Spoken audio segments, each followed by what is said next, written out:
औज़ुबिल्लाहिमिनश्शैतानिर्रजीम बिस्मिल्लाहिर्रहमानिर्रहीम। जब practice and procedure act under challenge था बिफोर द सुप्रीम कोर्ट, तो मेरा एक ही ओपिनियन था कि इसको अल्ट्रा वायरस करार दिया जाए, और मेरा फोरमोस्ट रीजन ये था कि अदरवाइज कल को हुकूमत अपने हिसाब से इसकी कंपोजिशन चेंज करेगी और इसको इन सो फार एज डिकम्पोज भी कर सकती है पूरी कमेटी को ही।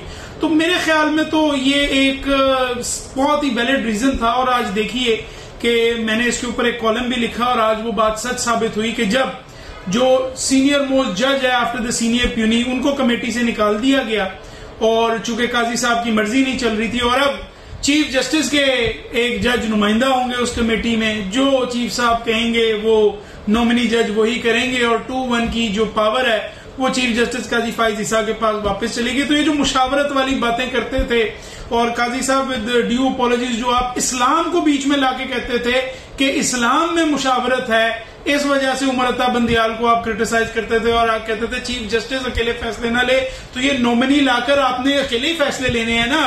तो ये जो सारी आप इस्लाम के हमें लेक्चर्स देते थे, वो तो आप बताएं कि आप खुद इस्लामिक डॉक्ट्रिन को फॉलो करने के लिए तैयार नहीं है।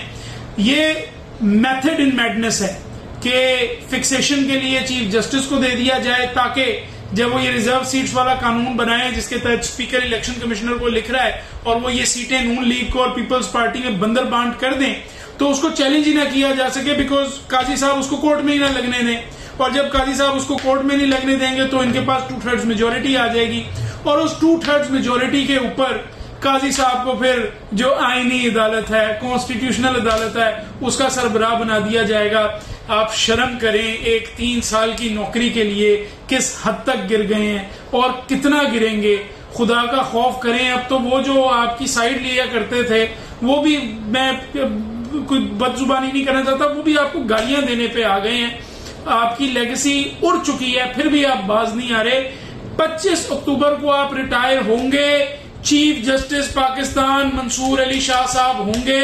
तमाम वुकला पाकिस्तान के इस चीज के ऊपर मुत्तफिक हैं, और अगर ये साजिशें आपने बंद ना की और 25 अक्टूबर को आप घर ना गए, तो अगर मुशर्रफ को वकील घर भेज सकते हैं, आपको भी भेज सकते हैं। Thank you.